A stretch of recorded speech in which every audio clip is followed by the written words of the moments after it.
আসসালামু আলাইকুম ভাই বোনেরা, আশা করি তোমরা সবাই ভালো আছো। তো আমি মোহাম্মদ শাকিল শেখ পড়াশোনা করছি ঢাকা ইউনিভার্সিটিতে। তোমাদের মাঝে ম্যানেজমেন্টের চতুর্থ অধ্যায় নিয়ে হাজির হলাম। তো এইখানে চতুর্থ অধ্যায় যেটা আছে যৌথ মূলধনী ব্যবসা। তো গত পর্বে আমি প্রথম অধ্যায়, সরি এটা মেবি পঞ্চম অধ্যায়, তো আমি প্রথম অধ্যায়, দ্বিতীয় অধ্যায়, তৃতীয় অধ্যায় এবং চতুর্থ অধ্যায় শেষ করেছি। তো এটা হচ্ছে 3 নাম্বার ভিডিও, যেখানে কিন্তু আমি আজকে দুইটা অধ্যায় শেষ করব, অথবা যদি দুইটা অধ্যায় না পারি, যেহেতু যৌথ মূলধনী ব্যবসা অধ্যায়টা অনেকটা বড়, তো সেক্ষেত্রে আমি একটা অধ্যায় শেষ করব। আর যদি দুইটা পারি, সমবায়টা শেষ করতে পারি, অবশ্যই সমবায়টা শেষ করে দেব। তো এইখানে দেখতে পাচ্ছ হচ্ছে যৌথ মূলধনী ব্যবসা। আমাদেরকে বুঝতে হবে যে যৌথ মূলধনী ব্যবসাটা আসলে কেমন, অথবা এটা কোন ধরনের হয়ে থাকে। এখানে দেখতে পাচ্ছ যে আমি একটা সংজ্ঞা দিছি, এই সংজ্ঞাটা একটু মুখস্থ রাখবে, কারণ যৌথ মূলধনী কোম্পানি থেকে যদি তোমাকে প্রশ্ন আসে, সেক্ষেত্রে তোমার এই সংজ্ঞাটা মাস্ট বি তোমাকে ইউজ করতেই হবে। এবং এই সংখ্যাতে মানে 1 নাম্বার পাবে তোমার, ক নাম্বারে এবং খ নাম্বারে এই সংখ্যা দিয়ে যে কোনো একটা প্রশ্ন আসবে, এটা মাস্ট বি তুমি ধরে রাখতে পারো। আর বোর্ড পরীক্ষা বলো, তোমার এমনি কলেজে যেসব পরীক্ষা হয়, সব পরীক্ষাতেইগুলো তোমার এইখান থেকে যৌথ মূলধনী ব্যবসা থেকে মিনিমাম 2টা করে প্রশ্ন আসবেই, এটি তুমি লিখে রাখতে পারো। দেন যদি না আসে, তখন আমাকে বলো যে ভাই আমি এখান থেকে কোনো প্রশ্ন পাইনি। তো এখন আসো যে এইখান থেকে আসলে এটার যে সংখ্যাটা আছে সেটা কেমনে দেওয়া যায়। তো এটা খুবই সুন্দরভাবে আমি দেওয়ার চেষ্টা করছি, তোমরা এটা সবসময় মুখস্থ রাখবা।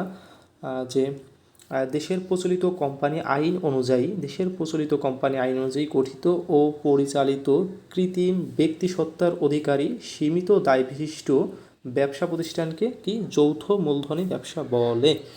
এখন দেখো, এখানে কিন্তু কিছু সত্য আছে। নাম্বার ওয়ান সত্যটা হচ্ছে দেশের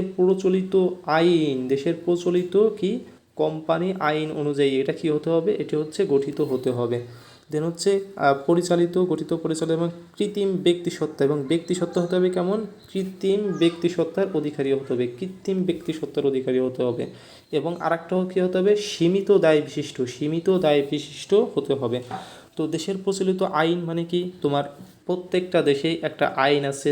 কোম্পানি যখন গঠন করে, তখন কোম্পানির একটা আইন থাকে। তো দেশের প্রচলিত আইন হচ্ছে, বাংলাদেশের প্রচলিত আইন কত, 1994 সাল। তো কোম্পানি আইন কত, 1994 সাল। তার মানে কি 1994 সালের আইন দ্বারা এটি গঠিত হতে হবে। এবং এই যে কৃত্রিম ব্যক্তিসত্তার অধিকারী যেটা আছে, কৃত্রিম ব্যক্তিসত্তা মানে হচ্ছে ব্যক্তি না হয়েও ব্যক্তির ন্যায় আচরণ করবে কি প্রতিষ্ঠানটা। সাপোজ তুমি মনে করো যে তোমার একটা যৌথ মূলধনী কোম্পানি আছে, এই যৌথ মূলধনী কোম্পানির একটা সিলমোহর থাকে, সাধারণ সিলমোহর, যেটা ইউজ করে তুমি কোম্পানির মালিক হওয়া সত্ত্বেও ওই কোম্পানি কিন্তু অন্যান্যদের সাথে ডিল করতে পারবে। অর্থাৎ তুমি যে কোম্পানির মালিক, এটা কিন্তু মূল ফ্যাক্ট না। মূল ফ্যাক্ট হচ্ছে এই কোম্পানির সনদ, এই কোম্পানির যে সিলমোহরটা আছে সেই সিলমোহর। তার মানে এখানে হচ্ছে ওই প্রতিষ্ঠানটি বড় হয় মালিকের থেকে। মালিককে হয়তো কেউ চিনবে না, কিন্তু প্রতিষ্ঠানকে সবাই চিনবে। এখন দেখো যে তোর ব্যক্তি সত্তা চলে গেলো। এখন হচ্ছে সীমিত দায় বিশিষ্ট। সীমিত মানে কি, একটা দায়, তাদের শেয়ার হোল্ডার যে দায় থাকবে সেটা হচ্ছে সীমিত থাকবে। অর্থাৎ তাদের মূলধন যদি এখানে 100 টাকা হয়, তাদের দায়টা হবে 100 টাকা পর্যন্ত। আমরা গত ভিডিওতে দেখেছিলাম, গত পর্বে অংশীদারি ব্যবসা এবং এক মালিকানা ব্যবসায় দেখেছিলাম যে ওইখানে কি থাকে, তোমার যে দায়টা হয় 100 টাকা, 120 টাকা যদি কোনো পাওনাদার পায়, সেক্ষেত্রে মালিকদের ব্যক্তিগত সম্পত্তি বিক্রি করে তারপরে সেই দায় পরিশোধ করতে হয়। আর এইখানে তোমার দায়টা হচ্ছে কত, তোমার যে 100 টাকা মূলধন থাকে এই কোম্পানিতে, যদি কোনো দায়ের সৃষ্টি হয় তোমার ওই 100 টাকায় যাবে। তাছাড়া তোমার ওই বাইরে থেকে তোমার সম্পত্তি বিক্রি করে সেই দায় পরিশোধ করতে হবে না, ওই 100 টাকাই তোমার দায়। তো এটাই হচ্ছে কি সীমিত দায় বিশিষ্ট। এখন যদি সংজ্ঞা বুঝে থাকো, এখন হচ্ছে বৈশিষ্ট্যর দিকে চলে আসো, যে বৈশিষ্ট্য কী কী আছে। তো নাম্বার 1 যে বৈশিষ্ট্য আছে যে আইন সৃষ্ট প্রতিষ্ঠান। হ্যাঁ, এটা তো অলরেডি বুঝে গেছো যে এটা আইন সৃষ্ট প্রতিষ্ঠান, কারণ এটা কোম্পানি আইনের অধীনে অবশ্যই গঠিত ও পরিচালিত হতে হবে। অর্থাৎ কোম্পানি আইনে যেভাবে গঠনের নিয়ম আছে সেইভাবে গঠন করতে হবে, এবং যেভাবে পরিচালনা করার নিয়ম আছে ঠিক সেইভাবে কী করতে হবে, পরিচালনা করতে হবে কোম্পানি গঠন করে। দেন হচ্ছে 2 নম্বর আছে কি কৃত্রিম ব্যক্তি সত্তার অধিকারী। অর্থাৎ বললামই তো যে এইখানে হচ্ছে প্রতিষ্ঠান ব্যক্তির ন্যায় আচরণ করবে। অর্থাৎ এইখানে যে মালিক মেইন ফ্যাক্ট হবে না, মেইন ফ্যাক্ট হবে হচ্ছে প্রতিষ্ঠানের নাম। তুমি প্রতিষ্ঠানের নাম দেখলেই সবাই বুঝতে পারবে যে এটা কী কোম্পানি। আসলে সব প্রতিষ্ঠানের মালিকের নাম তো সবাই জানে না। যেরকম বেক্সিমকো কোম্পানি, এটার প্রতিষ্ঠাতার নাম কি কেউ জানে না, অথচ কোম্পানির নাম জানে। তারপর হচ্ছে আপনার বাটা কোম্পানি, বাটা কোম্পানি হয়তো মালিকের নাম কেউ জানেন, কিন্তু বাটা কোম্পানির নাম শুনছে। তো এই বাটা কোম্পানি কি, এটা হচ্ছে কৃত্রিম ব্যক্তিসত্তা। বাটা কোম্পানি যে নামটা আছে বাটা, এটা হচ্ছে কি কৃত্রিম ব্যক্তিসত্তা। এই যখন ডিল করতে যায় তখন কিন্তু বাটা কোম্পানির একটা সিলমোহর থাকে, সেই সিলমোহরটা কি হিসেবে কাজ করে, ব্যক্তির হিসেবে কাজ করে, কিন্তু সিলমোহরটা কিন্তু ব্যক্তি না, তারপরে কি হিসেবে কাজ করেছে, ব্যক্তির হিসেবে কাজ করেছে। তার মানে কি কৃত্রিম ব্যক্তিসত্তা মানে কি ব্যক্তি না হয়েও ব্যক্তির ন্যায় আচরণ ও ব্যবহার করা কি বলা হয়, কৃত্রিম ব্যক্তিসত্তা। এখানে 2 নম্বরে প্রশ্ন আসতেই পারে, চাইলে এটা দিবেন। দেন আসেন 3 নম্বর আছে কি চিরন্তন অস্তিত্ব। তো এটার অস্তিত্বটা কেমন থাকে, চিরন্তন অর্থাৎ চিরস্থায়ী, এটা কখনো শেষ হয় না। সাপোজ তুমি যদি এক মালিকানা ব্যবসা অথবা অংশীদারি ব্যবসা শুরু করো, একটা নির্দিষ্ট সময় পর অর্থাৎ মালিকের ইচ্ছা মতো কিন্তু সেটা শেষ হয়ে যায় এক সময়। কিন্তু যে তোমার যৌথ মূলধনী কোম্পানিটা আছে, এটা কিন্তু যখন হয়ে যাবে, একটা প্রতিষ্ঠান গঠিত হয়ে যাবে, তখন এটার যে অস্তিত্বটা থাকবে সেটা চিরন্তন থাকবে, অর্থাৎ সহজে আর কি তোমার শেষ হয় না যে অস্তিত্বটা। তো সেটা হচ্ছে চিরন্তন অস্তিত্ব। কেন? কারণ যৌথ মূলধনী কোম্পানি ভাই 1-2 টাকার ব্যাপার না। তুমি এক মালিকানা ব্যবসা দাও, 10 টাকা দিয়ে চকলেট কিনে কিন্তু সেটা বিক্রি করতে পারতেছো। তুমি যৌথ মূলধনী, তুমি অংশীদারি ব্যবসা করো 10 জন বন্ধু মিলে, সেক্ষেত্রে একজন 10 টাকা করে দেয়, 100 টাকা দিয়ে 100টা চকলেট কিনে কিন্তু সেটা বিক্রি করতে পারতেছো। সেক্ষেত্রে তোমার এক মালিকানা ব্যবসা, অংশীদারি ব্যবসা হয়ে যাইতেছে। বাট তুমি যদি যৌথ মূলধনী কোম্পানি ক্রিয়েট করতে চাও, তোমাকে ন্যূনতম মূলধন সংগ্রহ করতে হবে, ন্যূনতম মূলধন সংগ্রহ করতে হবে। এখন ন্যূনতম মূলধন মিনিমাম কত কোটি টাকা, 1 কোটি টাকার উপরে। তো এটা কিন্তু যদি 1 কোটি টাকা দিয়ে একটা ব্যবসা তুমি করতে যাও ভাই, তো সেক্ষেত্রে তো তোমার এটার অস্তিত্বটা তুমি চাইলেই কিন্তু এটা তুমি শেষ করতে পারবে না। কারণ তুমি চাইলেই তুমি ব্যবসাটা ছেড়ে দিতে পারবে না, কারণ এখানে তোমার অনেক টাকা ইনভেস্ট করা থাকবে। দেন হচ্ছে সদস্য সংখ্যা। তো এখানে নির্দিষ্ট একটা সদস্য সংখ্যা থাকে, কারণ প্রত্যেকটা জায়গায় নির্দিষ্ট সদস্য সংখ্যা থাকে। অংশীদারে আমরা দেখে এসেছি সর্বনিম্ন 2 জন এবং সর্বোচ্চ 20 জন থাকে। আর এখানে কি সর্বনিম্ন কতজন, এটা সদস্য সংখ্যা ডিপেন্ড করবে হচ্ছে এই যৌথ মূলধনী কোম্পানিটি পাবলিক কোম্পানি নাকি প্রাইভেট কোম্পানি। যদি পাবলিক কোম্পানি হয় সেক্ষেত্রে সদস্য সংখ্যা একরকম হবে, আর যদি প্রাইভেট কোম্পানি হয় সেক্ষেত্রে সদস্য সংখ্যা আর এক রকম হবে। তো যখন সদস্য সংখ্যায় যাব নিচের দিকে, তখন আমরা এটি দেখব। এখন আসলে 5 নম্বরে যে সাধারণ সিলমোহর, আমি কিন্তু আগেই বলছি যে দেখিয়ে থাকে একটা সাধারণ সিলমোহর থাকে, যেটি ব্যবহার করে কোম্পানি কী করে থাকে, ডিল করে থাকে, বিভিন্ন ঋণ নিয়ে থাকে, বিভিন্ন ক্রয় বিক্রয় বাজেট করে থাকে, এরকম। তাহলে 6 নম্বর কী আছে, শেয়ার মূলধন। এদের কি যে মূলধনটা থাকে সেটা শেয়ারে বিভক্ত থাকে, এবং এদের কিন্তু মালিক থাকে অনেক। যারা সাধারণ শেয়ার ক্রয় করে তারা হয় লোকে কোম্পানির মেইন মালিক, আর যারা অন্যান্য শেয়ার ক্রয় করে তারা ঋণদাতার মতো হয়, পাওনাদারের মতো হয়, এরকম। এটা হচ্ছে শেয়ারের হস্তান্তরযোগ্যতা। তো তুমি একটা শেয়ার কিনলে বাটা কোম্পানি থেকে, সেই বাটা কোম্পানির শেয়ার তুমি চাইলে আরেকজনের কাছে বিক্রি করতে পারবে। এটা হচ্ছে শেয়ার হস্তান্তর যোগ্যতা। দেন হচ্ছে সীমাবদ্ধ দায়, অর্থাৎ তোমার কোম্পানিতে মূলধন আছে কত টাকা, 100 টাকা, তোমার দায়টা হবে 100 টাকা পর্যন্ত। তোমার বাইরে থেকে নিজের জমি জাতি বিক্রি করে দেন তোমাকে সেই দায় পরিশোধ করতে হবে না, ওই 100 টাকা পর্যন্তই তোমার দায়টা থাকবে। 9 নম্বরে হচ্ছে কি বিধিবদ্ধ দায়িত্ব, তোমার হচ্ছে কি বিধিবদ্ধ দায়িত্ব থাকবে। দেন হচ্ছে 10 নম্বর কি বৃহদায়ন প্রতিষ্ঠান, এটি যেহেতু মূলধন বেশি তো অবশ্যই এটি বৃহদায়ন প্রতিষ্ঠানটা বোঝাইছে। দেন হচ্ছে স্বতন্ত্র ব্যবস্থাপনা, মানে কি একটা নির্দিষ্ট একটা ব্যবস্থাপনা থাকে যেটা কোম্পানি আইনে বলা থাকে। দেন আসো কোম্পানি। তো কোম্পানি আছে কি, কোম্পানি কত প্রকার, এখানে দেখতে পাচ্ছ যে কোম্পানি হচ্ছে 2 প্রকার। নাম্বার 1 কি, নাম্বার 1 হচ্ছে পাবলিক লিমিটেড কোম্পানি, এবং নাম্বার 2 হচ্ছে প্রাইভেট লিমিটেড কোম্পানি। তো পাবলিক লিমিটেড কোম্পানির ভিতরে আবার 2 ধরনের কোম্পানি থাকে, একটা হচ্ছে সাবসিডিয়ারি কোম্পানি এবং হচ্ছে কি হোল্ডিং কোম্পানি। তো এখানে অনেক রকমের কোম্পানি থাকতে পারে, বাট এই 2টা ধরনের কোম্পানি তোমাকে পড়তে হবে, কারণ এগুলো পরীক্ষাতে এমসিকিউ আসুক এবং রিটেন 2টা সিস্টেমে এখান থেকে প্রশ্ন আসবে। তো এখানে দেখতে পাচ্ছ হচ্ছে সাবসিডিয়ারি কোম্পানি এবং হোল্ডিং কোম্পানি, এবং আর তো এখন আসি যে পাবলিক লিমিটেড কোম্পানিটা আসলে কী। পাবলিক লিমিটেড কোম্পানির সদস্য সংখ্যা কত থাকে এবং পাবলিক লিমিটেড কোম্পানি কি। তো এখানে যদি আমি দেখাইতে চাই, একটু নিচে গেলে দেখতে পাওয়া যাচ্ছে যে মূল কথা, এই চার্টটা আগে পড়ে নাও, দেন হচ্ছে আমি সংখ্যা বলতেছি। তো এইখানে দেখতে পাচ্ছ যে একটা খুবই সুন্দরভাবে একটা টেবিল দেওয়া আছে, যে এখানে দেখতে পাচ্ছ প্রাইভেট কোম্পানি এবং পাবলিক কোম্পানি। তো প্রাইভেট কোম্পানির সদস্য সংখ্যা কত, প্রাইভেট কোম্পানির সদস্য সংখ্যা হচ্ছে তোমার 2 থেকে 50 জন, অর্থাৎ সর্বনিম্ন সদস্য কত 2 জন এবং সর্বোচ্চ সদস্য কত 50 জন। তোমাকে এগুলো মুখস্থ করতে হবে, কারণ এগুলো এমসিকিউ তুমি পাবাই, তো এই ক্ষেত্রে অবশ্যই এগুলো মুখস্থ করে রাখবা। এর হচ্ছে পাবলিক লিমিটেড কোম্পানিতে কত, সর্বনিম্ন 7 জন সদস্য থাকতে হবে, এবং সর্বোচ্চ কতজন থাকবে, তোমার শেয়ার যত বাড়াতে থাকবে, তোমার যদি 1000 শেয়ার থাকে তোমার 1000 জন সদস্য হতে পারে, তোমার যদি 1 লাখ শেয়ার থাকে তোমার 1 লাখ সদস্য হতে পারে। তো সর্বোচ্চ এখানে সদস্য সংখ্যার কোনো উল্লেখ নাই, তুমি সর্বোচ্চ যত বড় নিতে পারবে।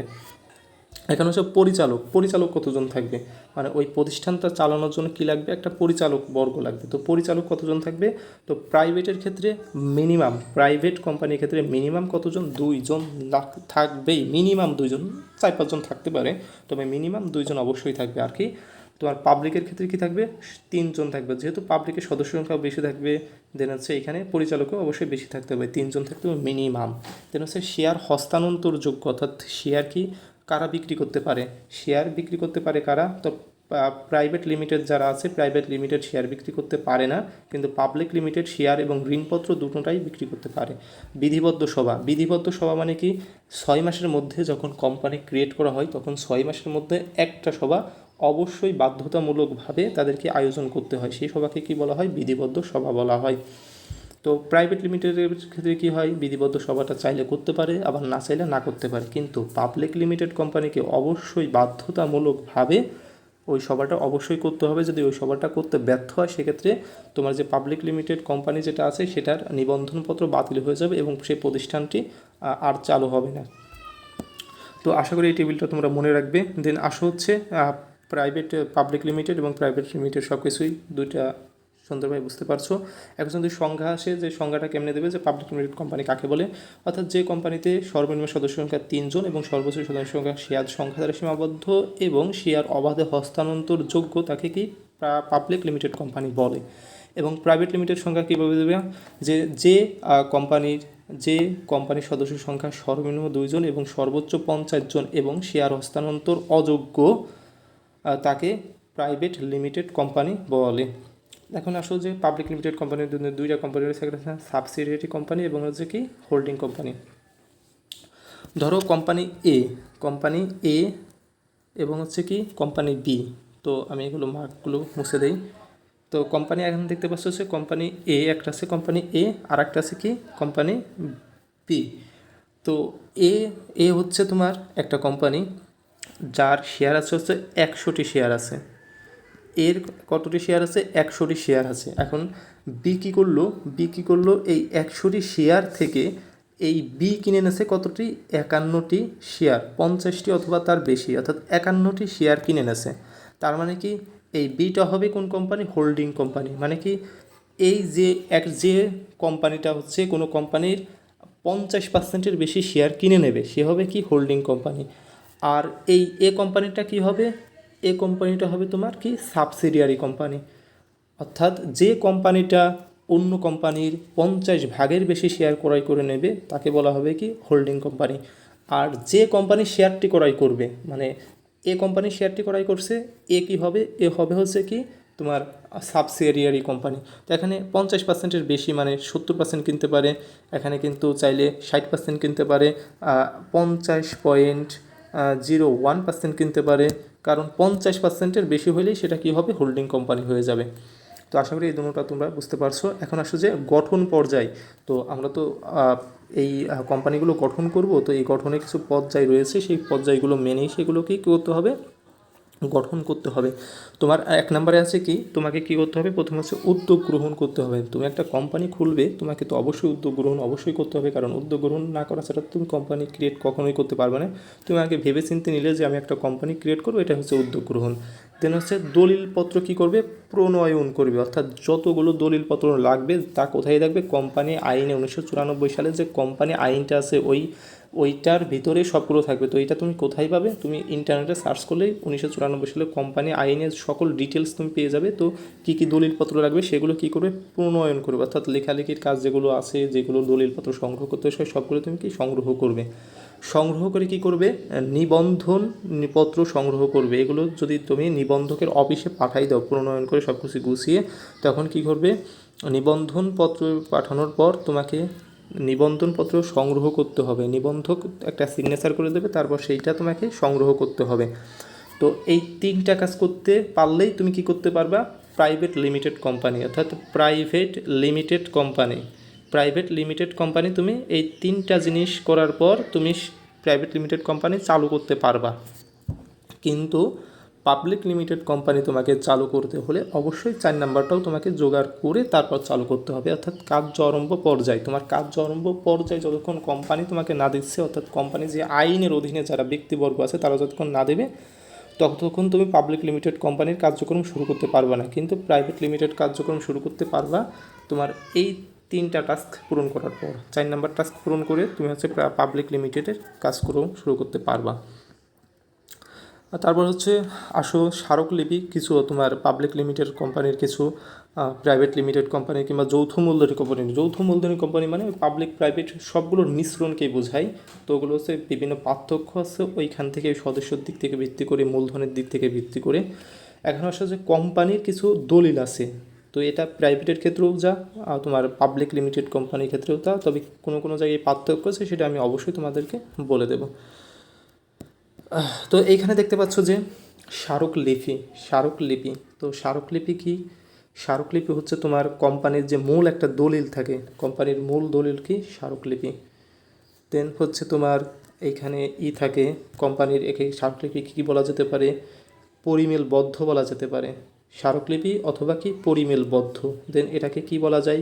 কোম্পানির মূল দলিল বলা যায়, কোম্পানির প্রধান দলিল বলা যায়। দেন এই জিনিসটা মনে রাখবা যে কোম্পানির গঠনতন্ত্র, এইটা আসবে যে কোনটি কোম্পানির গঠনতন্ত্র, স্মারকলিপি, পরিমেলবদ্ধ, এই দুইটা কি কোম্পানির গঠনতন্ত্র, অথবা একটার নামে হচ্ছে দুইটা, স্মারকলিপি বা পরিমেলবদ্ধ।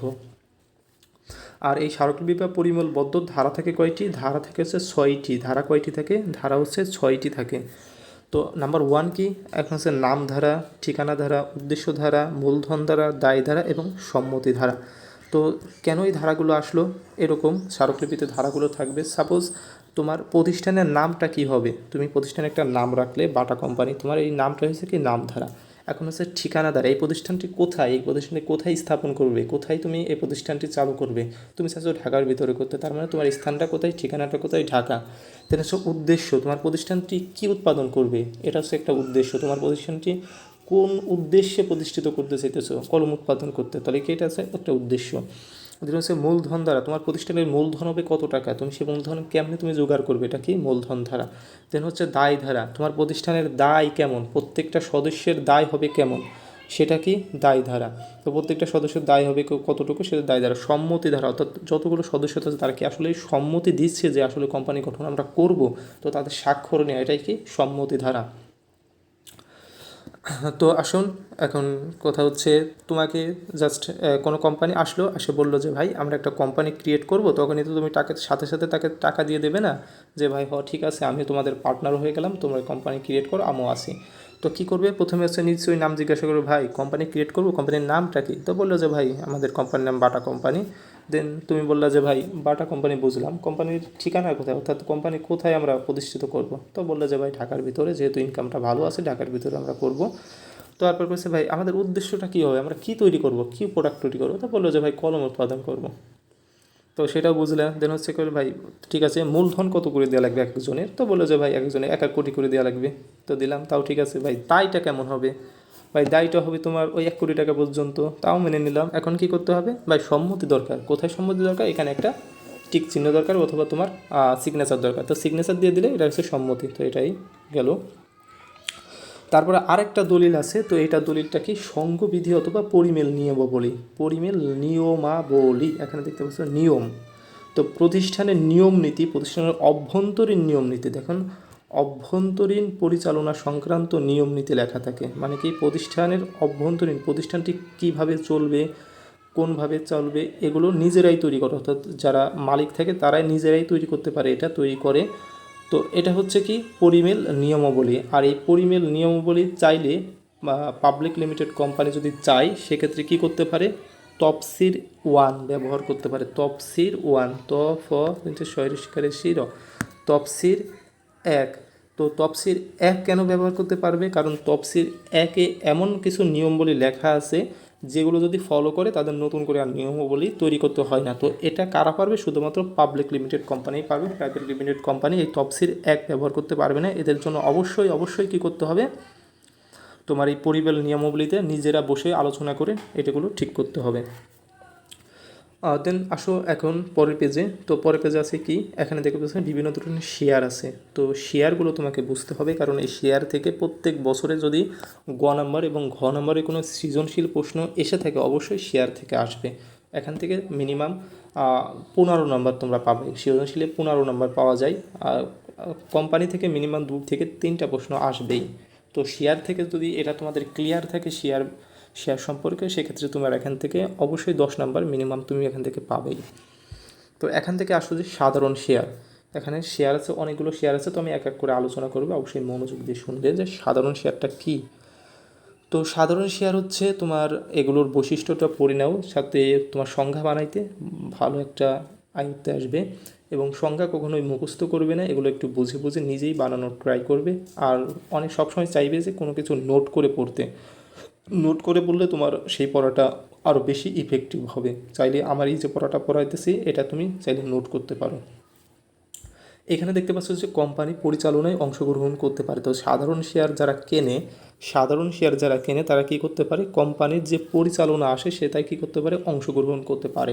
এদের কি থাকে, ভোট অধিকার থাকে। মানে কোম্পানিতে আবার ভোট দেওয়া লাগে। তো ভোট দেওয়া লাগে ভাই যখন যে পরিচালক নিয়োগ দেয় তখন হচ্ছে কোম্পানির একটা ভোটিং সিস্টেম হয়। তো সদস্যরা যাদেরকে বেশি ভোট দেয় সে হচ্ছে কোম্পানির পরিচালক হয়।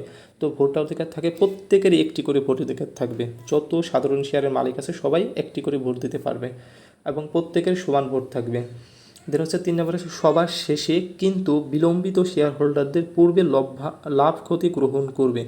অর্থাৎ যখন একটি কোম্পানি লাভ করবে তখন এদের অবস্থান হবে কোথায়, এরা পাবে কোন সময়, ওই শুধুমাত্র কাদের আগে, বিলম্বিত শেয়ার হোল্ডারদের আগে। বিলম্বিত শেয়ার হোল্ডার কারা, অর্থাৎ বিলম্বিত শেয়ার হোল্ডার হচ্ছে যারা প্রবর্তক, যারা কোম্পানি গঠন করে তারা হচ্ছে কি বিলম্বিত শেয়ার ক্রয় করে। অর্থাৎ প্রবর্তকদের শেয়ারকে কি বলা হয়, বিলম্বিত শেয়ার বলা হয়। তো সাধারণ শেয়ার মালিকরা বিলম্বিত শেয়ার হোল্ডারদের লাভ ক্ষতিতে অংশগ্রহণ করার পূর্বে অংশগ্রহণ করতে পারবে। এখন আসে হচ্ছে কোম্পানির থেকে লভ্যাংশ পায়। কোম্পানি থেকে সাধারণ শেয়ার হোল্ডাররা কী পায়, কোম্পানি থেকে লভ্যাংশ পায়। এখন আসো যে তোমার সাধারণ শেয়ার চলে গেল, যে কোম্পানি পরিচালনায় অংশগ্রহণ করতে পারে, ভোট অধিকার থাকে সবার শেষে, কিন্তু বিলম্বিত শেয়ার হোল্ডারদের পূর্বে লাভ ক্ষতি অংশগ্রহণ করে আর কোম্পানি থেকে কী পায়, লভ্যাংশ পায়। এখন আসে যে অগ্রাধিকার শেয়ার, এখানে দেখতে পাচ্ছ যে যদি অগ্রাধিকারটা ভাঙ্গো তুমি কী পাইতেছো, অগ্র কি অগ্রাধিকার মানে কি অধিকার থাকবে, অগ্রাধিকার শেয়ার অধিকার থাকবে কোথায়, লাভ ক্ষতিতে অধিকার থাকবে, মানে লাভ ক্ষতি সবার আগে নেবে এরা। এরা কীভাবে কী করবে দেখো, পরিচালনায় অংশগ্রহণ করতে পারবে না, যেটা কিন্তু সাধারণ শেয়ার হোল্ডার পারে। বাট অগ্রাধিকার শেয়ার হোল্ডার কী পারবে না, পরিচালনায় অংশগ্রহণ করতে পারবে না। কি এদের কোনো ভোট অধিকার থাকবে না, এরা পরিচালক নিয়োগের সময় যে ভোট কার্যক্রম হয় সেগুলোর কোনো একটা ভোটও দিতে পারবে না। দেন হচ্ছে হাইব্রিড শেয়ার বলা হয়, এই যে অগ্রাধিকার শেয়ার আছে এটাকে হাইব্রিড শেয়ার বা সংকর শেয়ার বলা হয়। তো অগ্রাধিকার শেয়ারকে কেন হাইব্রিড শেয়ার বলা হয়, এটা তোমার খ নম্বরে মাস্ট বি একটা প্রশ্ন আসবেই। তুমি প্রশ্নটা কীভাবে লিখবে, যে অগ্রাধিকার শেয়ারকে কেন হাইব্রিড শেয়ার বলা হয়, এভাবে লাগবে যে অগ্রাধিকার শেয়ারের ভিতরে অগ্রাধিকার শেয়ার হোল্ডাররা, এখান থেকে শুরু করবো আমি আমার বলছি যে অগ্রাধিকার শেয়ার হোল্ডাররা একই সাথে ঋণদাতা ও শেয়ার মালিকের মতো আচরণ করে বা কাজ করে বিধায় অগ্রাধিকার শেয়ারকে হাইব্রিড শেয়ার বলা হয়। এটা হচ্ছে এক কথায় উত্তর দিলে। তো এখানে যদি বইতে যদি একটু দেখবেন যে খুবই সুন্দরভাবে সাজানো আছে। এখন আমি তোমাকে ব্যাখ্যা করে দিই যে অগ্রাধিকার শেয়ার হোল্ডাররা কেন ঋণদাতাদের মতো আচরণ করে। তো অগ্রাধিকার শেয়ার হোল্ডাররা, তার আগে দেখে নেওয়া হচ্ছে অগ্রাধিকার শেয়ার হোল্ডাররা কী পায়, নির্দিষ্ট হারে কী পায়, অগ্রাধিকার লভ্যাংশ পায়। যদি বলে যে অগ্রাধিকার শেয়ারে কী পায়, শুধু লভ্যাংশ বললে তোমার অ্যান্সারটা ভুল যাবে, কারণ হচ্ছে তারা অগ্রাধিকার লভ্যাংশ পাবে। শুধু লভ্যাংশ থাকলে সাধারণ শেয়ার হোল্ডাররা পাবে, আর যদি অগ্রাধিকার লভ্যাংশ যারা পাবে তারাকেই অগ্রাধিকার শেয়ার যারা আছে তারা কেনে, তারা হচ্ছে অগ্রাধিকার লভ্যাংশ পায়। এখন আসো যে অগ্রাধিকার শেয়ার মার্কেটরা কীভাবে ঋণদাতাদের মতো কাজ করে। সাপোজ অগ্রাধিকার শেয়ার লভ্যাংশ যখন থাকে তোমার, যখন যে শেয়ারটা থাকে তোমার এরকম থাকে যে 10% অগ্রাধিকার শেয়ার, অর্থাৎ কোম্পানি একসময় লাভ করলো কত টাকা, কোম্পানি লাভ করলো হচ্ছে 100 টাকা। তো 100 টাকা কী করতে হবে, 100 টাকা যদি লাভ হয় কোম্পানিকে ওই যে 10% অগ্রাধিকার শেয়ার বলছিল তোমার, এইখান থেকে অগ্রাধিকার শেয়ার আলাদারকে কী টাকা, 10 টাকা দিতে হবে। অগ্রাধিকার শেয়ার আলাদারকে কত দিতে হবে, 10 টাকা দিতে হবে। এটা কি, যেহেতু তোমার যারা ঋণ দান করে তাদের কিন্তু এরকম থাকে যে 10% ঋণ। তার মানে কি ঋণালাদের কী করতে হবে, নির্দিষ্ট হারে মানে লাভ হোক আর লস হোক কত টাকা, 10 টাকা, প্রত্যেক বছরে 10 টাকা করে, অবশ্যই 100 টাকা লাভ হলে কিংবা 10% যেহেতু বলছে 10 টাকা করে, অবশ্যই 100 টাকায় 10 টাকা করে অবশ্যই তাকে কী করতে হবে, তাকে একটা প্রফিট সুদ দিতে হবে।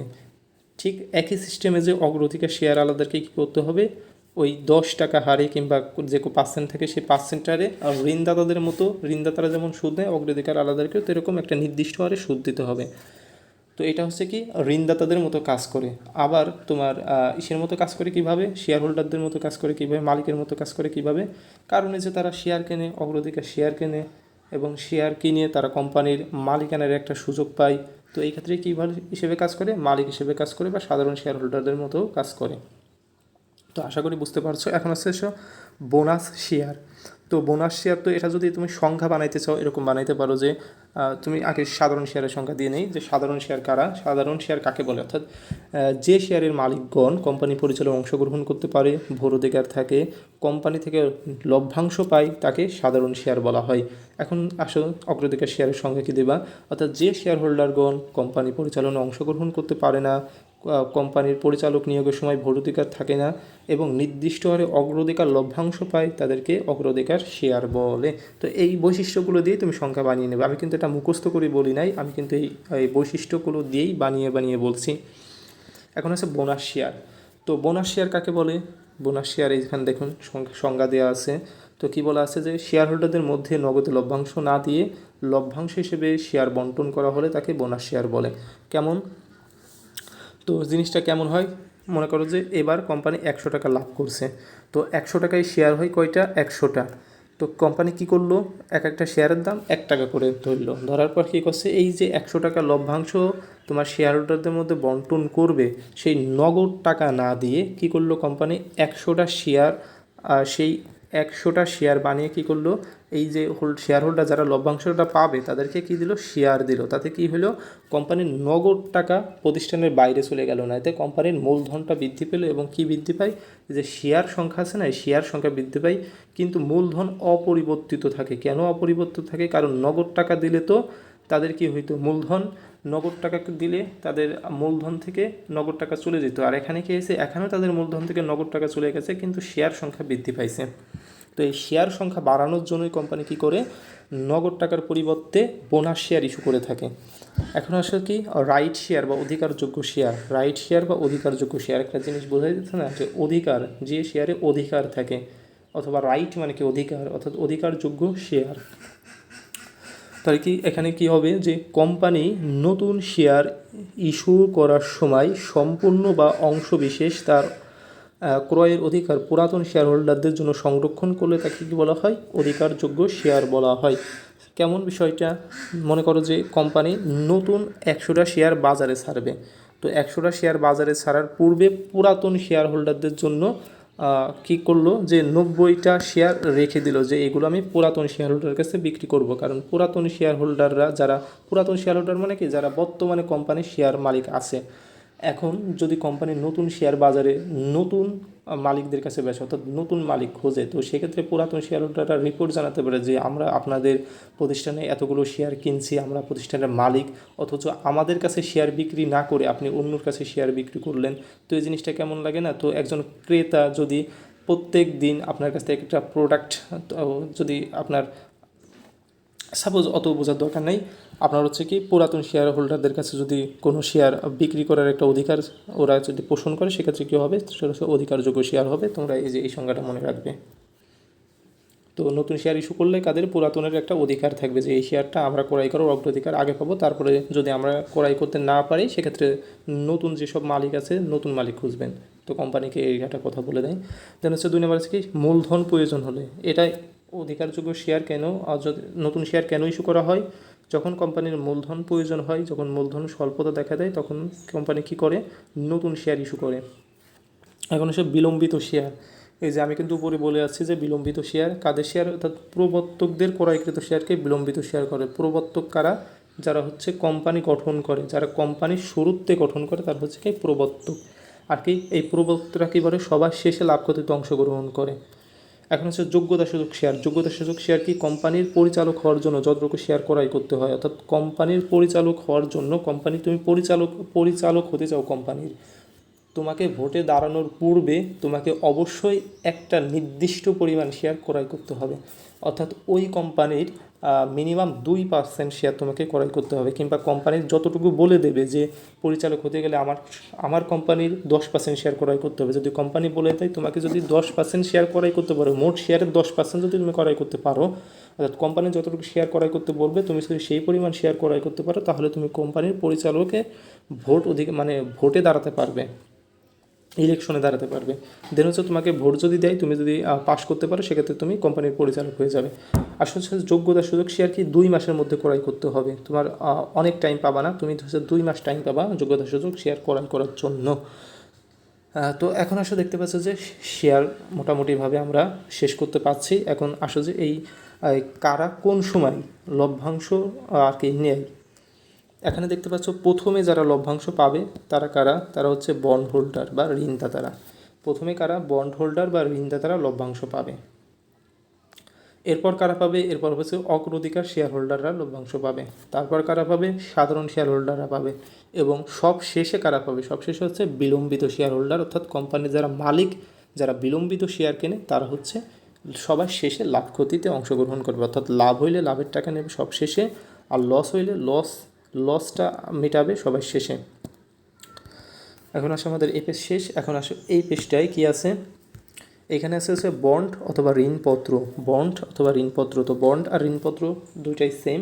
এটা হচ্ছে ঋণের দলিল, মানে কি এগুলো কোম্পানি বিক্রি করে কিনায় জনগণের থেকে একটা টাকা নেয় কেন? মূলধন ঘাটতি পূরণের জন্য। মূলধন ঘাটতি পূরণের জন্য। আর এই বন্ড বা ঋণ দাতারা কী পায়? ঋণপত্র যারা কিনে তারা কী পায়? তারা নির্দিষ্ট হারে প্রতি বছর নির্দিষ্ট হারে সুদ পায়। মানে সুদ পায়, ঋণ দিলে তো সুদ পাওয়া যায়, এটা সবাই জানেন। তো এই নির্দিষ্ট হারে কী পায়? সুদ পায়। যে এখানে সংখ্যা কী আছে, যে কোম্পানি ঋণ নেওয়ার জন্য যে পত্র বাজারে ছাড়ে, কোম্পানির ঋণ নেওয়ার জন্য যে পত্র বাজারে ছাড়ে তাকে কী বলা হয়? ঋণপত্র বা বন্ড বলা হয়। তাহলে এখানে কী পাওয়া যায়? নির্দিষ্ট হারে সুদ পাওয়া যায়। এখন আসে হচ্ছে বিবরণপত্র। তো বিবরণপত্র কি? তো ঋণপত্র বা শেয়ার বিক্রয়ের উদ্দেশ্যে জনগণ বরাবর আহ্বান জানিয়ে যে প্রচারপত্র বা বিজ্ঞপ্তি প্রকাশ করা হয় তাকে কি বলা হয়? বিবরণপত্র বলা হয়। তো এই বিবরণপত্রটা কোথায় প্রকাশিত করা হয়? এটা হচ্ছে পত্রিকায় প্রকাশ করা হয়। বিবরণপত্র কোথায় প্রকাশ করা হয়? পত্রিকায় প্রকাশ করা হয়। কেন করা হয়? যাতে জনগণ জানতে পারে যে কোম্পানির শেয়ার বিক্রি করা হবে,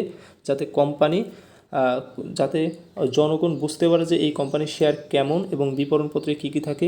শেয়ারের মূল্য, শেয়ারের মান, প্রতিষ্ঠানের মান, শেয়ারের কতটুকু লাভজনক হতে পারে, সেগুলোকে পত্রিকায় সুন্দরভাবে উপস্থাপন করা থাকে। তো এখন আসা হচ্ছে শেয়ার বাজার। তো এই শেয়ারগুলো তো আমাদেরকে বিক্রি করতে হবে কোথায়? শেয়ার বিক্রি করতে হয় কোথায়? শেয়ার বাজারে। তো শেয়ার বাজার প্রথম কোথায় গঠিত হয়? লন্ডনে গঠিত হয়। এই জিনিসটা প্রশ্ন আসতে পারে, প্রথম শেয়ার বাজার গঠিত হয় কোথায়? লন্ডনে। শেয়ার বাজার কত সালে গঠিত হয়? 1993 সালে শেয়ার বাজার গঠিত হয়। তো শেয়ার বাজার কয় রকমের আছে? শেয়ার বাজার হচ্ছে 2 রকমের, একটা প্রাথমিক বাজার এবং কি পাবলিক বাজার, মাধ্যমিক বাজার। তো প্রাথমিক বাজারটা কি? প্রাথমিক বাজার হচ্ছে যে বাজারে নতুন শেয়ার ক্রয় বিক্রয় করা হয়। কোম্পানি যখন নতুন গঠিত হয় তখন ওই কোম্পানি যখন শেয়ার ছাড়ে তখন কোন বাজারে ছাড়ে? অবশ্যই প্রাথমিক বাজারে ছাড়বে, কারণ এখানে নতুন যেসব শেয়ার আছে সেগুলো প্রাথমিক বাজারে ক্রয় বিক্রয় হয়। আর মাধ্যমিক বাজারে কি হয়? অর্থাৎ যেসব শেয়ার মালিক আছে তারা চাইলে সেই শেয়ারগুলো যে হস্তান্তর করে, অর্থাৎ অন্যর কাছে সেল দিতে পারে। অন্যের কাছে সেল দেয় তখন কোন বাজারে দেয়? মাধ্যমিক বাজারে। অর্থাৎ এই প্রাথমিক বাজারে কেমন হয়? প্রাথমিক বাজারে তোমার প্রতিষ্ঠান থেকে শেয়ারটা কোথায় যায়? প্রতিষ্ঠান থেকে জনগণের কাছে শেয়ার যায়। আর এই মাধ্যমিক বাজারে কি হয়? মাধ্যমিক বাজার হচ্ছে জনগণ থেকে কোথায় যায়? জনগণ থেকে জনগণের কাছে শেয়ার যায়। অর্থাৎ জনগণ থেকে জনগণের মধ্যে ক্রয় বিক্রয় হয়, আর প্রতিষ্ঠান থেকে যখন জনগণের মাঝে ক্রয় বিক্রয় হয় তখন হচ্ছে প্রাথমিক বাজার। প্রাথমিক বাজারকে আবার 2 ভাগে ভাগ করা হয়েছে। এক নম্বর হচ্ছে ঢাকা স্টক এক্সচেঞ্জ, আর হচ্ছে কি চট্টগ্রাম স্টক এক্সচেঞ্জ। তো ঢাকা স্টক এক্সচেঞ্জে কি? ঢাকায় যেসব প্রতিষ্ঠান আছে সেসব প্রতিষ্ঠানে ঢাকা স্টক এক্সচেঞ্জে শেয়ার করে বিক্রয় করে। চট্টগ্রামে যেসব আছে সেগুলো চট্টগ্রামে শেয়ার করে।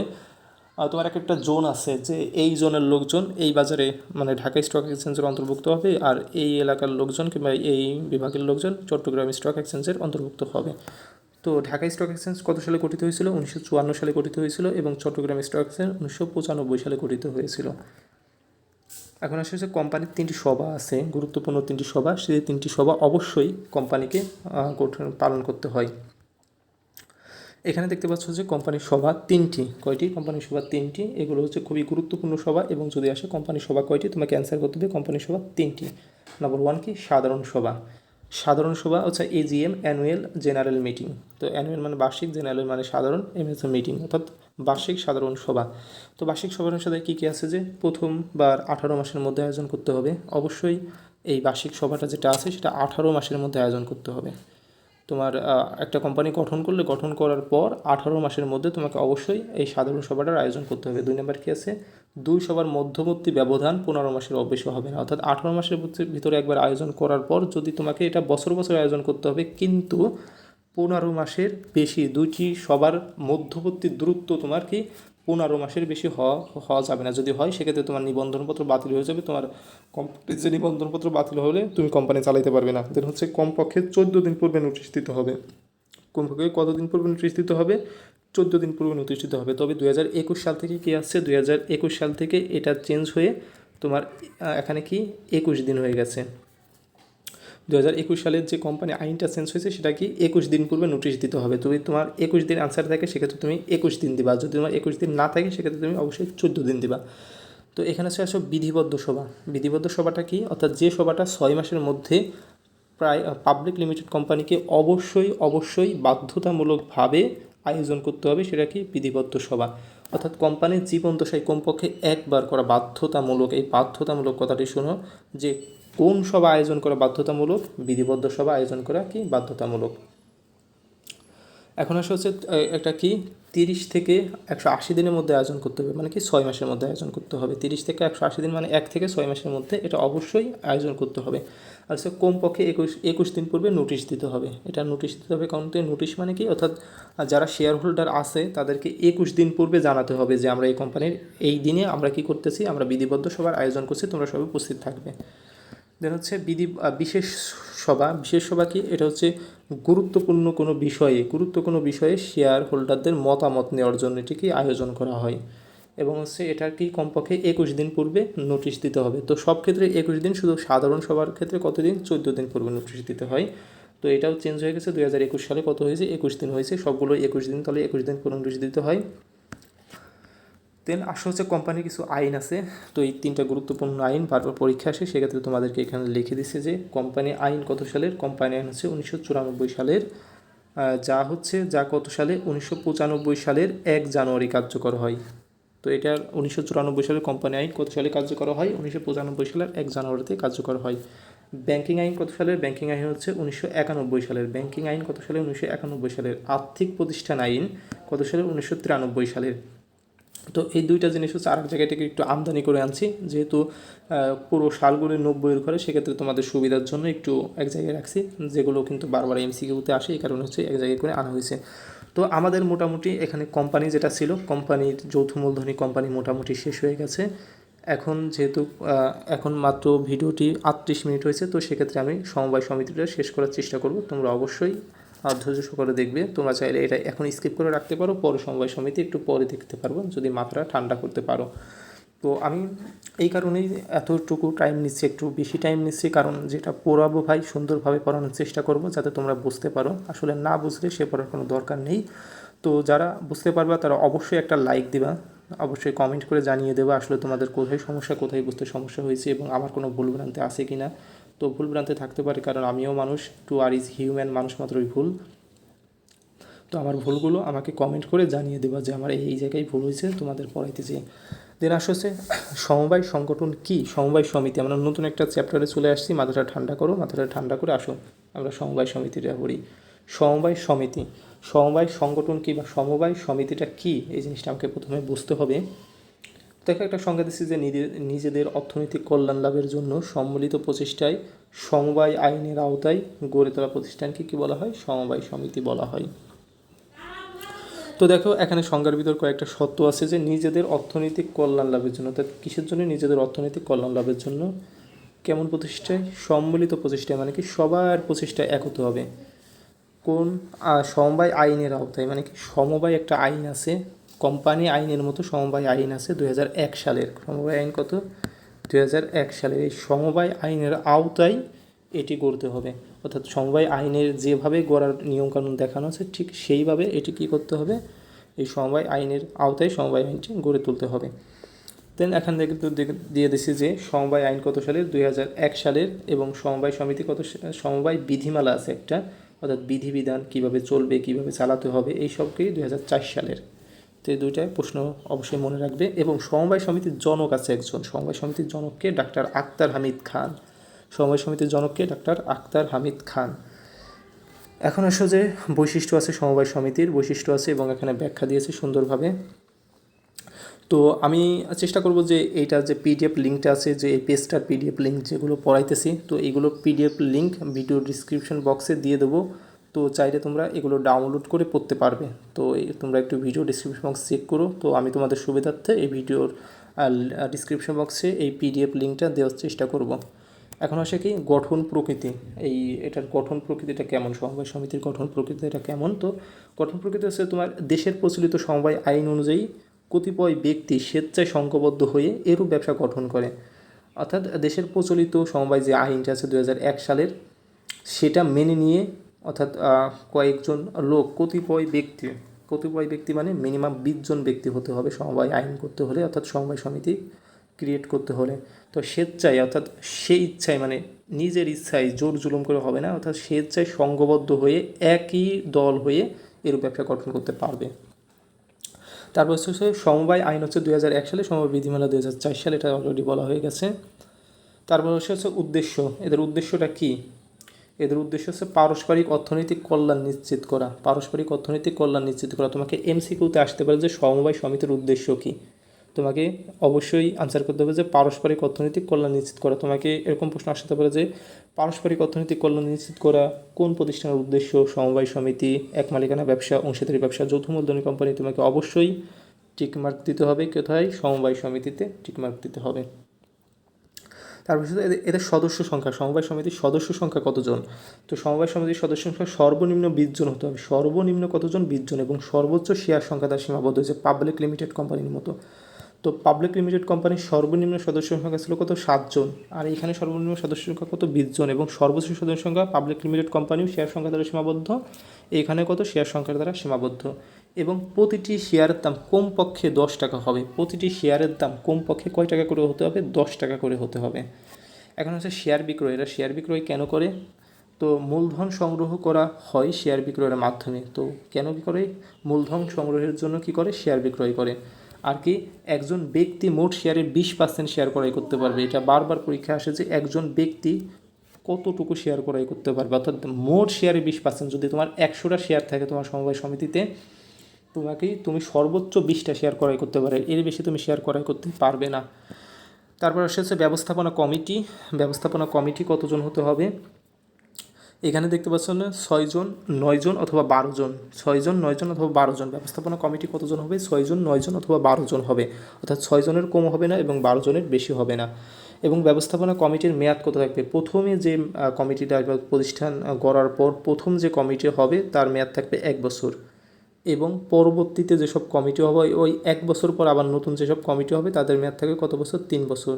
তার মানে কি প্রথম কমিটির মেয়াদ থাকবে 1 বছর, ওই প্রথম কমিটি শেষ হয়ে যাওয়ার পর পরবর্তীতে যেসব কমিটি আসবে তাদের মেয়াদ থাকবে 3 বছর। এখন আসে ভোট অধিকার। তো সবাই একটি করে ভোট দিতে পারবে। তারপর হচ্ছে সদস্যদের দায়। সদস্যদের দায় ওই কোম্পানির মতোই কি সীমাবদ্ধ। সদস্যদের দায় কেমন? সীমাবদ্ধ। শুধুমাত্র অসীম দায় কোনটাই? এক মালিকানা ব্যবসা হচ্ছে অংশীদারি ব্যবসা, এই দুইটা ব্যবসায় কি অসীম দায়ী হয়ে থাকে মালিকদের। আর বাদ বাকি যেসব প্রতিষ্ঠান আছে সবকে কি সীমাবদ্ধ দায়ী হয়ে থাকে। সীমাবদ্ধ দায়ী অর্থাৎ ওই প্রতিষ্ঠান তার মূলধন যতটুকু তার দায় ততটুকু পর্যন্তই, এর বেশি তার দায় হবে না, তার ব্যক্তিগত সম্পত্তি বিক্রি করতে হবে না।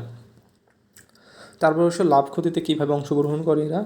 তো লাভ ক্ষতি বন্টন হবে সমহারে, সমান হারে, মানে যদি সবাই 1 টাকা করে হইলে 1 টাকা করে পাবে। সাপোজ মনে করো যে একটা সমবায় সমিতিতে 100 জন লোক আছে, তাদের মুনাফা হয়েছে কত টাকা? 100 টাকা। তো সেক্ষেত্রে সবাই কত পাবে? সবাই হচ্ছে 1 টাকা করে পাবে না, কারণ এই 100 টাকা মুনাফা থেকে তাদেরকে কী করতে হবে? প্রথমে হচ্ছে বাধ্যতামূলক সংরক্ষণ তহবিলে জমা দিতে হবে কত টাকা? 15%, অর্থাৎ 100 টাকার 15 টাকা জমা দিতে হবে, 15% আগে জমা দিতে হবে। তার মানে 100 টাকার 15 টাকা কত হয়, বাদ দিলে হচ্ছে 85 টাকা থাকলো। 85 টাকা থাকার পর হচ্ছে কি সমবায় উন্নয়নে জমা দিতে হবে কত পার্সেন্ট, 3%। তার মানে 3 টাকা হচ্ছে 15 আর 3 18 টাকা। এই 18 টাকা বাদ দেওয়ার পর তারপর কি হবে, এই 18% বাদ দেওয়ার পর মোট মুনাফা থেকে মিনিমাম এই 18% বাদ দেওয়ার পর যা থাকবে তারা তা বন্টন করে নিতে পারবে। তার মানে এখানে কত থাকে, 82 টাকা থাকে। চাইলে কি করতে পারে, এই 82 টাকা সদস্যদের মধ্যে সমান হারে ভাগ করতে পারবে। এখন আসছে গঠন পর্যায়। তো কোম্পানির মতো এটার একটা গঠন পর্যায় আছে। প্রথমে কি করতে হয়, প্রথমে কোম্পানির মতো এখানে উদ্যোগ গ্রহণ করতে হয়। উদ্যোগ গ্রহণ করার পর এখানে কি করতে হয়, নিবন্ধনপত্রের আবেদন করতে হয় যে আমার একটা নিবন্ধনপত্র রাখবে। আর নিবন্ধনপত্র পাওয়ার পর কি হয়, এটার একটা কৃত্রিম ব্যক্তিসত্তার সৃষ্টি হয়। অর্থাৎ এখানে প্রতিষ্ঠানটা মূল ফ্যাক্ট হয়, প্রতিষ্ঠানের মালিকটা মূল ফ্যাক্ট হয় না যখন এই নিবন্ধনপত্রটা সংগ্রহ হয়ে যায়। দেন কী করতে হবে, নিবন্ধনপত্র সংগ্রহ করতে হবে, তারপরে কি কার্যারম্ভের অনুমতিপত্র সংগ্রহ করতে হবে। তো এখানে কোম্পানির মতো সবগুলোই জিনিস। দেন হচ্ছে পরের পেজে আসো। তো পরের পেজে এখানে দেখা যাচ্ছে যে সমবায় সমিতি কিছু প্রকারভেদ আছে। তো সমবায় সমিতি কত প্রকার, সমবায় সমিতি কত প্রকার এমনভাবে কোনো প্রশ্ন আসে না। জাস্ট এগুলো তুমি একটু মনে রাখার জন্য, তোমাকে একটু কিংবা একটু বোঝার জন্য তোমাকে আমি এই লিস্টটা খুবই সুন্দরভাবে দেওয়ার চেষ্টা করেছি। যে সমবায় সমিতি হচ্ছে 3 ধরনের থাকে। এক হচ্ছে সদস্যদের প্রকৃতি বিচারে, আর হচ্ছে উদ্দেশ্য বিচারে, আর হচ্ছে সাংগঠনিক স্তর বিচারে। তো সদস্যদের প্রকৃতি বিচারে কী কী আছে, তোমার নাম্বার 1 হচ্ছে এখানে আছে যে উৎপাদক সমবায় সমিতি। উৎপাদক সমবায় সমিতি কারা কারা গঠন করে, যারা উৎপাদক আছে। ধরো তোমার কিছু এলাকায় আলু চাষ করা হয়, তো আলু যারা উৎপাদন করে তারা একটা সমবায় সমিতি যখন গঠন করবে সেটা কী হবে, উৎপাদক সমবায় সমিতি। যখন আর সে বিক্রেতা সমবায় সমিতি, যারা বিক্রয় করবে তারা অনেকগুলো বিক্রেতা মিলে যখন একটা সমবায় সমিতি গঠন করে তখন কি বিক্রেতা সমবায় সমিতি। ঠিক একইভাবে অনেকগুলো মালিক মিলে কোনো এক কোর্সের মালিক মিলে যারা গঠন করবে তারা হচ্ছে মালিক সমবায় সমিতি। যারা একই পেশায় থাকে তারা যখন সমবায় সমিতি গঠন করবে তারা হচ্ছে পেশাজীবী সমবায় সমিতি। যারা হচ্ছে কি শ্রমজীবী আছে তারা হচ্ছে সমবায় সমিতি। তারপর হচ্ছে দেখতে পাচ্ছেন যারা ভোক্তা আছে, ভোক্তা মানে যারা কিনে খায়, তারা চাইলে একটা সমবায় সমিতি গঠন করতে পারে কেনার জন্য, কম দামে কেনার জন্য, কিংবা বেশি মাল কিনলে কম দামে কেনা যায়, সেক্ষেত্রে এনে যদি ভাগাভাগি করে নেওয়া যায় সেক্ষেত্রে কিন্তু অনেকটা টাকা কম লাগে। জাস্ট এই সিস্টেম হচ্ছে ভোক্তা সমবায় সমিতি গঠন করে থাকে। এখন হচ্ছে উদ্দেশ্যের দিক বিচারে। উদ্দেশ্যের দিক মানে কি, যারা ক্রয় করতে চায় তারা কি ক্রয় সমবায় সমিতি গঠন করতে পারে। অনেকগুলো ক্রেতা মিলে ক্রয় সমবায় সমিতি গঠন করতে পারে। অনেকগুলো বিক্রেতা মিলে কি বিক্রয় সমবায় সমিতি গঠন করতে পারে। আর কেন ঋণদান সমবায় সমিতি, মানে একটা সমবায় সমিতি গঠন করলো যাদের উদ্দেশ্য থাকবে কি ঋণদান করা, অর্থাৎ যারা ছোটো ছোটো ব্যবসায়ী আছে তাদেরকে ঋণ দান করে তাদেরকে ভালো একটা পর্যায়ে নিয়ে যাওয়া, তাদের যে আর্থিক অবস্থা যা আছে ব্যবসায়ীর আর্থিক অবস্থা একটু উন্নয়ন করা। যেন আছে একটা উন্নয়ন সমবায় সমিতি। উন্নয়ন সমবায় সমিতি মানে কি, কিছু কৃষক মিলে জাস্ট একটা সমবায় সমিতি গঠন করলো এবং ওই সমবায় সমিতির কোনো একটা যন্ত্রপাতি ক্রয় করলো জাস্ট ওই ভূমির উন্নয়ন করার জন্য। রয়েছে গৃহ নির্মাণ সমবায় সমিতি, বাড়িঘর তৈরি করার জন্য একটা গৃহ নির্মাণ সমবায় সমিতি গঠন করা হলো এবং বহুমুখী সমবায় সমিতি গঠন করা হলো।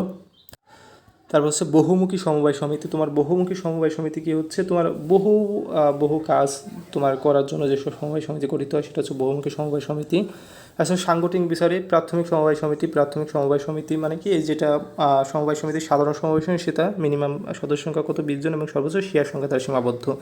আচ্ছা কেন্দ্রীয় সমবায় সমিতি কত থাকবে, মিনিমাম 10টা প্রাথমিক সমবায় সমিতি থাকবে। আর হচ্ছে কি জাতীয় সমবায় সমিতিতে কত থাকবে, মিনিমাম 10টা কি কেন্দ্রীয় সমবায় সমিতি থাকবে। তারপর হচ্ছে কি, তারপর হচ্ছে তোমার মিশ্র সমবায় সমিতি, অর্থাৎ যার ভিতর তোমার কেন্দ্রীয় সমবায় সমিতিও থাকবে, প্রাথমিক সমবায় সমিতিও থাকবে, জাতীয় সমবায় সমিতি থাকবে, অর্থাৎ সবগুলোর মিশ্রণ যেটা হবে সেটা হচ্ছে মিশ্রণ সমবায় সমিতি। তারপর হচ্ছে উপবিধি। উপবিধি কাকে বলা হয়, উপবিধি হচ্ছে তোমার সমবায়ের মূল দলিলকে বলা হয় উপবিধি। আর কোম্পানির মূল দলিলকে কি বলা হয়, কোম্পানির মূল দলিলকে সাংগোসারক বা পরিমলবদ্ধ বলা হয়। এই জিনিসটা তোমরা একটু গুলাই ফেলবে, কারণ একসাথে লিখে দিয়েছে যে তোমার হচ্ছে উপবিধি বলা হয়েছে কোম্পানির, তোমার সমবায় সমিতির মূল দলিলকে কী বলা হয়, উপবিধি। আর কোম্পানির মূল দলিলকে কী বলা হয়, সংঘস্মারক বা পরিমেলবদ্ধ। এখন সমবায় সমিতির উৎপত্তিস্থল কোথায়, উৎপত্তিস্থল কীভাবে মনে রাখবে, এখানে দেখতে পাচ্ছ হচ্ছে কৃষি সমবায় সমিতি। কৃষি সমবায় সমিতি কোথায় উৎপত্তি হয়েছে, জার্মানিতে। উৎপাদক সমবায় সমিতি কোথায়, ফ্রান্সে। উৎপাদন তোমার এগুলোর কী হয়েছে উৎপত্তিস্থল মানে ফ্রান্স, এগুলোর উৎপত্তি করছে। যেন হচ্ছে ঋণদান সমবায় সমিতি হচ্ছে ইতালি উৎপত্তি করছে। এবং হচ্ছে কি ভোক্তা সমবায় সমিতি কোথায়, যে আমেরিকা এগুলো কী করছে, উৎপত্তি করছে। তো আমেরিকা আবিষ্কার করছে বা উৎপত্তি করছে, যাই হোক। এখন হচ্ছে এগুলো এরকম বললে তো তোমাদের মনে থাকবে না, তো আমি তোমাদের বিষয়টা তো জানি, তো আমি এভাবে পড়ে আসছি টেকনিক দিয়ে, তোমরাও টেকনিকগুলো ইউজ করতে থাকবে। এখানে দেখো যে একটা টেকনিক আমি এখান থেকে তোমাদেরকে মনে রাখার জন্য একটা কৌশল এখানে দিছি, যে জার্মানিতে কৃষিকাজ ভালো হওয়ায় উৎপাদন করে ফ্রান্সে পাঠায় ও ইতালি ঋণদান করে আমেরিকার ভোক্তাদেরকে বাঁচিয়ে রাখে। এখানে দেখতে পাচ্ছ জার্মানি কৃষিকাজ করে, জাস্ট একটি বাক্য মনে রাখবে, এবং এগুলো অলরেডি দাগ দিয়ে দিয়েছি যে কারা কী কাজ করে। তো জার্মানি কি কৃষিকাজ, তোমার কৃষি সমবায় সমিতির ই করছে, আবিষ্কার করছে। আর হচ্ছে ফ্রান্স কী করছে, উৎপাদন সমবায় সমিতির আবিষ্কার করছে। আর হচ্ছে ইতালি কি ঋণদানের আবিষ্কার করছে। আর আমেরিকা কি ভোক্তা সমবায় সমিতি আবিষ্কার করছে। যেগুলো তোমরা এভাবে মনে রাখতে পারবে। দেন হচ্ছে এখানে কিছু ইম্পর্টেন্ট টপিক লিখে দিয়েছি, এগুলো অবশ্যই মুখস্থ করতে হবে। এখানে দেখতে পাচ্ছ হচ্ছে সমবায় সমিতির নিবন্ধন বাতিল হয়ে যায় 12 মাসের মধ্যে কাজ শুরু না করলে। তো 12 মাসের মধ্যে কাজ শুরু না করলে কি সমবায় সমিতির নিবন্ধন বাতিল হয়ে যাবে। তারপর এখানে দেখতে পাচ্ছ হচ্ছে নিবন্ধন ফি প্রয়োজন হয় না, নিবন্ধনের একটা ফি লাগে, সেই ফিটা প্রয়োজন হয় না কি ভোক্তা সমবায় সমিতিতে। এবং ভোক্তা সমবায় সমিতিতে যে মুনাফাটা থাকে কিংবা যে মুনাফাটা হয় সেটা কি হয়, ক্রয় অনুপাতে ভাগ করা হয়। অর্থাৎ যে বেশি ক্রয় করবে সে মুনাফা বেশি পাবে, আর যে কম ক্রয় করবে সে মুনাফাটা কি কম পাবে। এখন হচ্ছে সদস্যদের বয়স। তো সমবায় সমিতির সদস্য হতে গেলে অবশ্যই মিনিমাম বয়স 18 বছর হতে হবে, এবং যারা পরিচালক হবে তাদের বয়স অবশ্যই 21 বছর হতে হবে। এবং সমবায়ের যে মূল মন্ত্র আছে সেই মূল মন্ত্রটা কি, একতাই বল। তো আশা করি ভাই ব্রাদাররা তোমরা এইখানে যে সমবায় সমিতি এবং যৌথ মূলধনী কোম্পানির যে বিষয়গুলো আছে আমি সুন্দরভাবে বোঝানোর চেষ্টা করেছি। যদি কোনো জায়গায় কোনো ভুল ভ্রান্তি হয়ে থাকে অবশ্যই কমেন্ট বক্সে বলে যাবা, এবং যদি ভিডিওটি লাইক করে না থাকে অবশ্যই একটা লাইক করে দেবা। এবং তোমার কাছে যদি ভিডিওটি ভালো লেগে থাকে এবং পরবর্তী ক্লাসগুলো পাওয়ার জন্য অবশ্যই আমার চ্যানেলে সাবস্ক্রাইব করে রাখবা, এবং চ্যানেল থেকে অনেকগুলো ক্লাস পাবা, যেগুলো করতে চাইলে ঘুরে আসতে পারো চ্যানেল থেকে। ভালো থাকো, সুস্থ থাকো এবং আমার জন্য দোয়া করবে। আল্লাহ হাফেজ।